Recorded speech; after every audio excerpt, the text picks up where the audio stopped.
আসসালামাইকুম। যারা নতুন ব্যবসা করতে চাচ্ছেন, নতুন যারা উদ্যোক্তা হতে চাচ্ছেন, নিজে নিজে ব্যবসা করতে চাচ্ছেন, তারা আমাদের সাথে যোগাযোগ করবেন। ইনশাআল্লাহ আমরা আপনাদেরকে ভালো ব্যবসা আইডিয়া দিয়ে থাকবো। আর মায়া ডেটার বরাবরের মতো সবসময় কি আপনাদেরকে ভালো বুদ্ধি দিয়ে আসে ব্যবসা করার জন্য। এটা হচ্ছে হলো 24 পিস দোকানদারি বিক্রি হচ্ছে 240 টাকা। এটা কম দাম, এটা ধরবো হলো 130 টাকা। 130 টাকা 240 টাকা বিক্রি।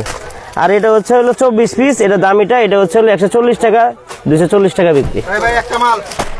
তারপর এখানে যে এটা আছে নতুন মাল, এটা হচ্ছে হলো আপনার 24 পিস 40 পিস দোকানদারি বিক্রি 200 টাকা। আমরা ধরবো হচ্ছে মাত্র 100 টাকা বয়ম। এখানে যে এই তিনটা আইটেমই একই রেট। এটা হচ্ছে হলো 160 টাকা বয়ম, নতুন মাল 160 টাকা বয়ম 50 পিস। তিনটা আইটেমই একই রেট। এটা হচ্ছে সাদা কাঠি, এটা হচ্ছে হলো আপনার 50 পিস 250 টাকা বিক্রি, ধরবো হলো 160 টাকা। মনেকে বয়ম, এটা হচ্ছে 50 পিস 250 টাকা বিক্রি, না সরি 40 পিস দোকানদারি বিক্রি 200 টাকা, আমরা ধরবো 110 টাকা।